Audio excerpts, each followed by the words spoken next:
Well, I have with me the king of live streaming on a budget, Josh Nassar. He's the brains behind Budget Church Live Streaming, the YouTube channel.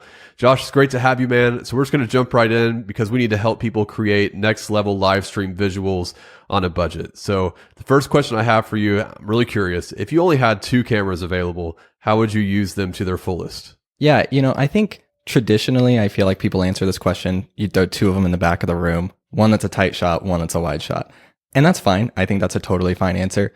Personally, I think I would throw one at the back of the room and have one on stage.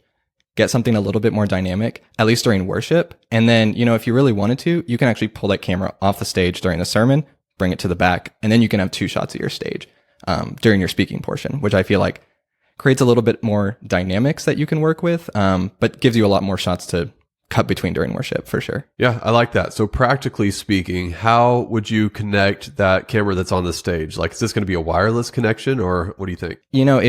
If wireless works for you and you've got the budget for it, for sure. That way you can jump around the stage as much as you need. At our church, we actually set up and tear down every single week and still run a couple of 200-foot cables to our stage every single week for our 2 cameras up there. It's really not that bad to, have a little bit of a leash, if you will.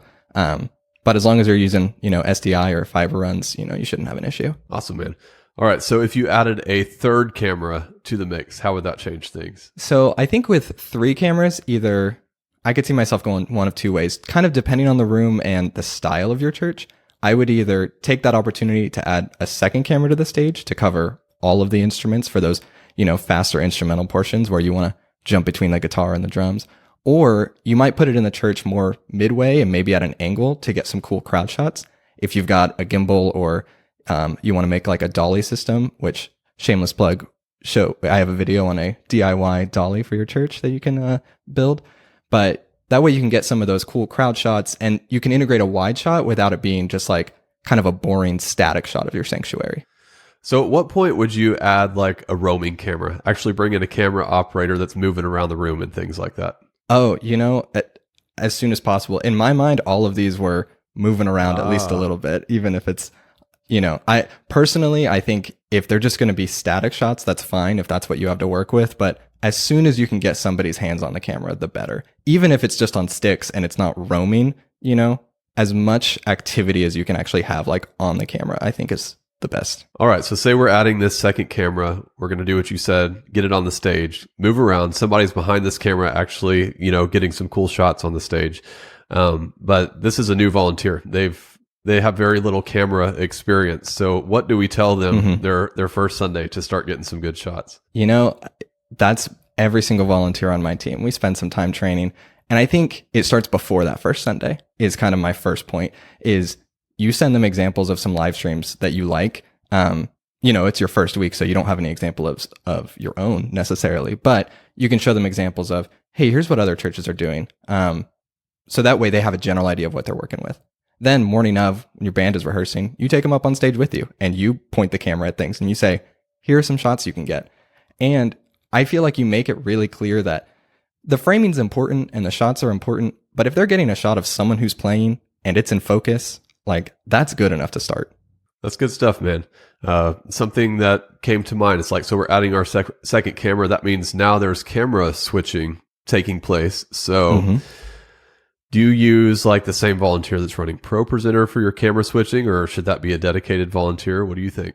I think it depends on how active your ProPresenter slides are and how active your switching is. Obviously, it's always better to have an extra person if you can. But if you've only got 2 cameras and you're not switching between them a whole lot, like I'm sure somebody could do both of those things, but realistically, volunteers are hard in church. We all know that. We all know it's hard to get people to fill these roles, but I think it becomes a really important thing as you start adding these things and deciding that these things are important for your church to really dig into finding volunteers that you can pour into, whether that's kids from the youth or people who aren't connected in whatever way. Like anybody can run ProPresenter with a little bit of training. Get people in there and fill out those roles.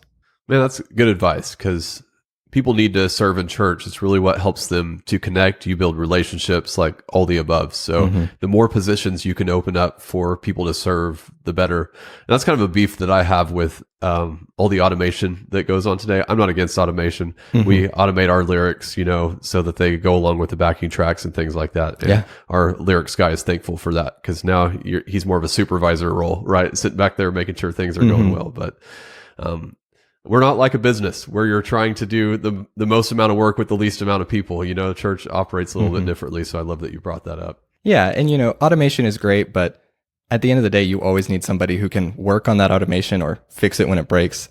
And I mean, maybe I'm just old fashioned, but computers scare me sometimes, and I work on computers. So, but sometimes you just, you got to have that skill anyway. So you might as well build a team that can do it and have fun with it. So I want to know, what is your top secret for next level visuals on a budget? One top secret is really hard. There's a handful of things that I try to make sure we have every single time. I think number one is just, no matter what you're getting a shot of, make sure it's in focus. I think an out of focus shot can pull somebody out instantly. I also think just making sure that whatever you're getting a shot of is actually something that's happening in the service. There's never a more awkward moment than a close-up of a vocalist who's not singing or a guitarist who's tuning. And it happens to everybody. Obviously, we all make that mistake. But I think those two things can take any live stream and make it look very presentable. If shots are in focus and you're seeing what's happening, I think that will draw anybody in. Now, I'm an audio guy, not necessarily the visual guy. My brother Dylan is the visual brain behind everything at Collaborate Worship, everything at church. But one thing that I do know is that if you have multiple cameras, you want your white balance to be the same. To me, that's kind of like one of those foundational things. Like I'm always telling people about setting gain and blah, blah, blah, blah about audio. It's like the same thing with cameras. It's like, get your white balance right. So how do you get that right between multiple cameras? We spent a lot of time the first few weeks that we had service and just really dialed those in. We're not like official about it. We don't use white cards or anything like that. It's really more of an eyeballing thing. And realistically, to me, if I think it looks good when I'm watching it, like that should be enough of a test. We're not producing, professional music videos or anything that is making us money realistically. And so I personally believe we can put in the time to make them look as close as we possibly can and just leave them at that. And then, for our cameras, we save those settings to make sure that they are consistent week to week. And if we need to make tweaks based on what the lights are doing that day, I make sure that my volunteers know how to navigate the buttons, at least with me telling them what to do over the headset, All right. So let's say I'm a church. I have one stationary camera in the back of the room. That's how I'm live streaming right now, but I'm ready to head to the next level. What is that best next step for me? Honestly, I know we kind of pounded it into the ground already, but I think getting a person on that camera who can zoom and pan and move that camera around during service, I think that more than anything is going to make your live stream more engaging, right? If you have a single static shot of someone teaching, which I have to imagine is what you're focusing on when you only have one camera. Worship is never going to be amazing when there's one camera, and that just is reality. But if you've got one camera and it's just a static shot of someone teaching and they're walking side to side in a still frame, if you can take that and make it instead, it's a tighter shot and it's moving along with them and kind of reacting to what they're doing, that's going to take your stream from here to here instantly. Awesome. I don't even have to buy any new gear. Yeah, exactly. All without spending money. All you got to do is get a person. Nice. So what happens, say I want my worship in that case scenario, I want my worship to be a wide shot, but I want my pastor to be a closer shot. What's the best way to transition whenever you only have that one camera to work with? Obviously you could just zoom in and make it happen. I don't recommend that. It's a little jarring, but take a full screen slide in Pro Presenter for a few seconds while you get things set. We do that every single week when we have our welcome time, our conversation time between worship and preaching. We throw up a welcome slide on our live stream, and that gives all of our camera ops just a second. We change some settings because the lights change drastically in between those two scenarios. And so we even take that second to kind of change the settings on our camera and make sure we're ready to go. And so same thing applies when you've only got one. Throw a slide up, make those changes, and then pull the slide off. Easy. You make it sound so easy. Oh, so easy. Well, Thanks so much, Josh. What you shared in this video is valuable. And I know you have so much more to share. And really, you already have shared a lot of it on your own YouTube channel. So what's the easiest way for people to find you on YouTube? Yeah, if you just search Budget Church Live Streaming, I should hopefully be the first thing that comes up. And, we've got a handful of videos there, and, I hope they're useful to people. Oh, I know they will be. I looked at your video. I've looked at several of your videos, and I was like, man, this guy is a nerd. Like, he knows how to take all these super technical things and explain it in a way that we can actually do it on a budget, right? Because we can't all just go out and buy all this equipment that's ready for us. So you just have this way of finagling things and getting a great result out of it.